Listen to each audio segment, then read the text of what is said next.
Blessed day ka, low carbs. Unboxing po ulit tayo. Pero syempre, bago tayo magbukas ng box natin, pakita ko po muna sa inyo yung ating keto na t-shirt. Meat Heals. Yan. So, kahit hindi na tayo mag-speak, mababasa na nila.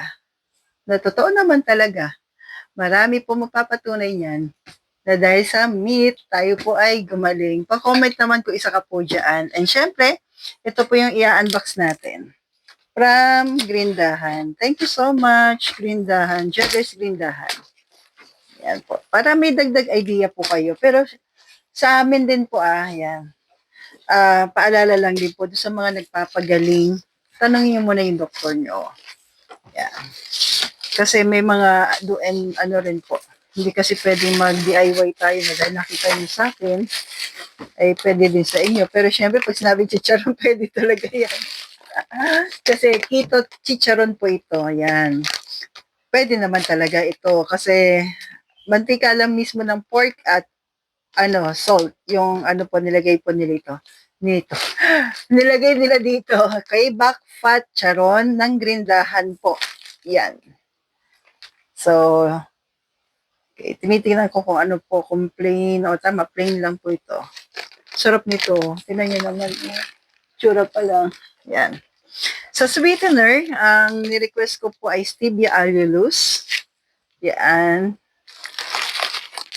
At tapos, powder po ito po. And then, pure na allulose.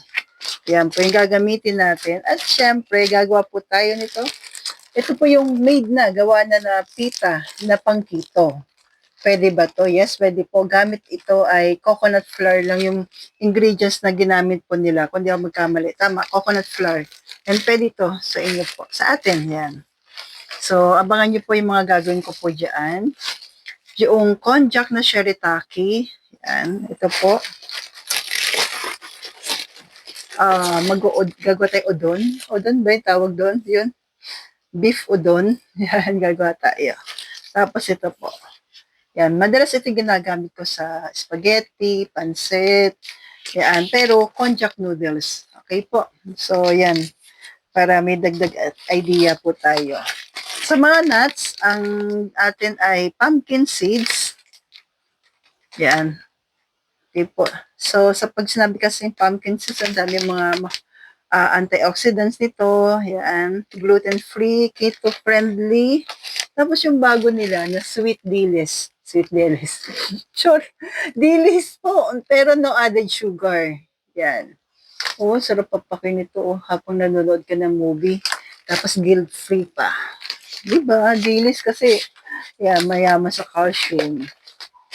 At ang maganda kasi, siya, guilt-free. Wala siyang sugar. Monk fruit erythritol. Isa pa natin sweetener. At syempre, mozzarella cheese. Gawa tayo ng pizza gamit ang mozzarella cheese at almond flour. Abangan niyo po. Ayan. Low carb pizza, di ba? Kasi magbabakasyon na, di ba? Tapos yung mga anak natin nasa bahay. So, gawa tayo na lang ng low carb na pizza. And, sugar-free na turmeric po. Ayan, para may tumatawag kasi. Ayan, turmeric. Sugar-free. Ang sarap nito sa panahon ngayon. Lagyan mo lang ng calamansi or lemon, tapos hot siya na turmeric. Ang sarap po nito. Yan, pili nuts. Meron tayong pili nuts. Natakam kasi ako sa pili nuts ice cream nila. Pili ice cream nila. Gawa tayo. Yan, meron naman silang maliit. Yan. Pili ice cream. Okay, mamaya na to. Yan, dito muna tayo. Siyempre, yung ating bovine collagen. So, malaking tulong to sa aking joints, sa hair. Yan po. Kasi nung ang tawag dito, yung nag-a-adjust yung aking ang tawag na yun. Yan, hair fall. Yan, nakatulong siya. Nakatulong po, nakatulong. Pero syempre, kain pa rin tayo ng sapat na protina, tapos magpa-araw, yan. Yun din naman. Ito po ay dagdag na lamang po sa ating mga lifestyle, yung bovine collagen. Yan. Thank you po. May dumating kasi parcel. Okay, thank you. Ayan, sino po yun. And natural almond flour. Yan. Ito yung ating madalas ko talagang ginagamit. Mas gusto ko talaga yung lasa ng almond flour kaysa sa coconut flour. Pero naintindihan ko naman doon sa mga oxalate sensitive po na hindi pwede talaga yung almond flour sa kanila. Kaya coconut flour yung gusto talaga nila. Yan pwede kasi. Kaya mataas nga raw po sa oxalate po ito po. Pero paminsan-minsan lang naman. Lahat naman talaga ng sobra ay hindi rin maganda. Okay? So, yun yung ating almond flour. Then, buksan natin to para makita niyo po. So, may nakikita na kayong mga idea katulad ng mozzarella cheese. Pwede na tayong gumawa niyan. At saka ng pizza. Di ba? Then, ito po yung aking chocolate na sugar-free. Marami nagtatanong, pag sugar-free po ba pwede sa diabetic? Pwede naman. Ang iniiwasan lang talaga kasi natin, lalo na sa mga nagpapagaling, yung cravings. Kasi hanggat nagkikrave po kayo sa matatamis, hahanap-hanapin nyo talaga. So, kaya nga gumagawa tayo ng mga sugar-free na drinks. Yan. So, pero, kaya lagi lang naman sinasabi talaga ng mga doktor, mas mabilis kasi ang heal pag nasanay tayo sa matabang. Yan po. Kami naman kasi, tulad ko, 5 years na sa paglo-low carb. Kaya po, yun, okay na sa akin, paminsan-minsan. And para maging tulong din doon sa mga wala namang sakit, para gabay. Kaya po, sugar-free na chocolate niblets, monk fruit yung nilagay po nila. Ang sarap nito gawin sa cookies. Yan, gagawa ko ng cookies. Yan. Although marami na tayong recipe ng cookies. Yan po. Pero para gabay din sa mga bago nating followers. And welcome po sa ating mga bagong followers natin. Yan. Tutuwa lang ako sa t-shirt natin. Kasi kahit hindi ka magsalita, nag-speak na yan, yung t-shirt natin, na ang meat ay nakakagaling. Pero syempre sa tulong ng Panginoon, naniniwala kasi ako doon na una syempre si Lord, yung basbas niya, ano man ang religion, hindi natin pag-uusapan. Pero yung basbas kasi ng Lord, napakahalaga. Siya pa rin naman totoong manggagamot, kasama ng ating mga doktor, at tamang pagkain. Sabi nga 80% o 70%, 80% yung ating pagkain talaga. Pag tamang pagkain mo, yan ang paraan ng pag-aalaga natin sa katawan na pinagkatiwala sa atin ng Panginoon. Kaya ito po all around syrup, sugar free. Sarap nito sa pancake. Pagka all around pwede rin sa drinks. Yan. Pero wag din kalimutan, syempre 20% din yung exercise natin. Mahalaga po yan. So, ito naman po ay sugar-free.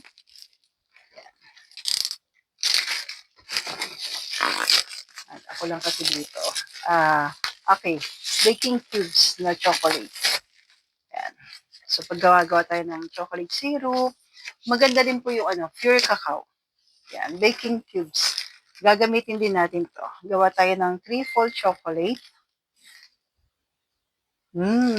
Abangan nyo po. Bigla ko may naisip na flavor. Okay na yan. So, yun muna po yung ating mga low carb na treats. Naway makatulong po sa ating lifestyle. Again, lagi naman din namin sinasabi, and even ang jealous din dahil sinasabi din naman talaga natin na hindi to essential sa mga nagpapagaling, paminsan-minsan kapag namimiss natin. So, lalo na po kasi pag may mga family gatherings, yan, kami sa church gatherings, magbabaon na lang ako. Doon nga lang talaga papasok yun, yung baon mo. Yan. Ang nakakalungkot lang minsan, di ba, pag nagbaon tayo, gusto din nila, tapos hindi sila naglo-low carb. Pa-comment ko, yan ang din ang problema mo. Yan ang minsan din ang problema natin. Gusto naman nating i-share, bakit hindi? Yun nga lang kasi sila, pwede lang kainin yung mga pwede lang kainin. So sa atin kasi, limit na yung pwede nating kainin. So, tsaka iba talaga yung lasa ng low carb cake, low carb ice cream. Di ba po, hindi siya na ganun katamis. Although may tamis siya, konti lang. So yun, naway makatulong. Stay healthy, stay low carb po. At ang akin dalangin, patuloy tayong pagalingin ng Panginoon through low carb. Ibig sabihin sa pagkain ng totoong pagkain na hindi pinaroseso. So again, ito po ay hindi essential pero kaysa mag-cheat ka, gawa ka na lang ng pamalit. Yun lang naman po ibig namin gusto iparating. Kasi na talagang nagki-crave ka maigi sa ano, minsan lalo na 'pag magbi-birthday ka, di pasayahin mo po, gawa ka